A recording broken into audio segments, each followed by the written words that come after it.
আপনি কি জানেন ভারতের একেবারে শেষ গ্রাম কোথায়? এমন একটি জায়গা যেখানে রাস্তা শেষ হয় আর শুরু হয় হিমালয়ের রহস্য। এখানেই রয়েছে মহাভারতের ইতিহাস, মা সরস্বতীর অলৌকিক আবির্ভাব আর সেই পথ যেখান দিয়ে পাণ্ডবরা নাকি স্বর্গের উদ্দেশ্যে যাত্রা করেছিলেন। চলুন আজ ঘুরে দেখি ভারতের শেষ গ্রাম, মানাগ্রাম। উত্তরাখণ্ডের চামোলি জেলায় বদ্রীনাথ ধাম থেকে মাত্র 3 কিলোমিটার দূরে অবস্থিত মানাগ্রাম। সমুদ্র পৃষ্ঠ থেকে প্রায় 3200 মিটার উচ্চতায় এই ছোট্ট গ্রামটি ভারতের শেষ বসতি। এরপরই শুরু হয়েছে ভারত চীন সীমান্ত এলাকা। এখানে মূলত ভুটিয়া সম্প্রদায়ের মানুষ বাস করেন। কঠিন আবহাওয়ার মধ্যেও তারা নিজেদের ঐতিহ্য, সংস্কৃতি ও জীবনযাত্রাকে আজও ধরে রেখেছেন।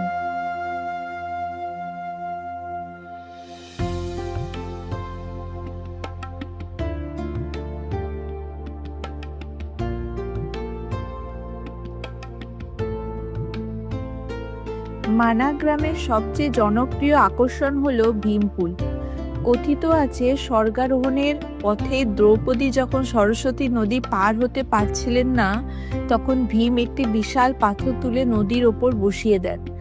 আজও সেই পাথরকে ভীমপুল বলা হয়।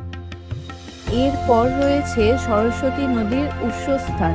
এখানে সরস্বতী নদী প্রবল শব্দে পাহাড়ের বুক চিরে বেরিয়ে আসে। অনেকেই বিশ্বাস করেন এটাই সেই পৌরাণিক সরস্বতী নদীর দৃশ্যমান অংশ। আরও একটি বিশেষ স্থান হল ব্যাস গুহা। বিশ্বাস করা হয় এখানে মহর্ষি ব্যাসদেব মহাভারত রচনা করেছিলেন এবং ভগবান গণেশ তা লিখে নিয়েছিলেন। কাছেই রয়েছে গণেশ গুহা, যা এই কিংবদন্তির সঙ্গে জড়িত।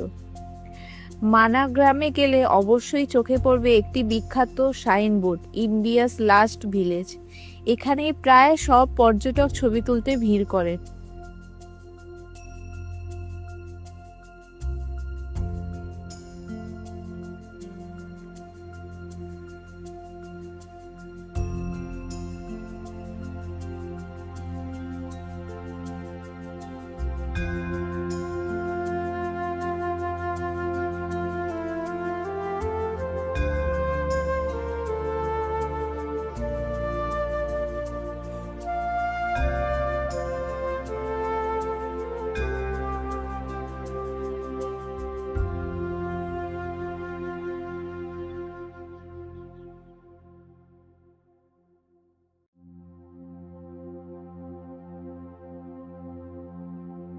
শীতকালে এখানে ভারী তুষারপাত হয়, তখন পুরো গ্রাম প্রায় ফাঁকা হয়ে যায়, কারণ স্থানীয় মানুষ নিচু অঞ্চলে চলে যান।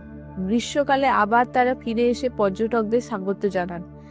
চারদিকে বরফে ঢাকা পাহাড়, নির্মল বাতাস আর পৌরাণিক ইতিহাস সব মিলিয়ে মানাগ্রাম শুধু একটি পর্যটন কেন্দ্র নয়, এটি একটি অসাধারণ আধ্যাত্মিক ও প্রাকৃতিক অভিজ্ঞতা।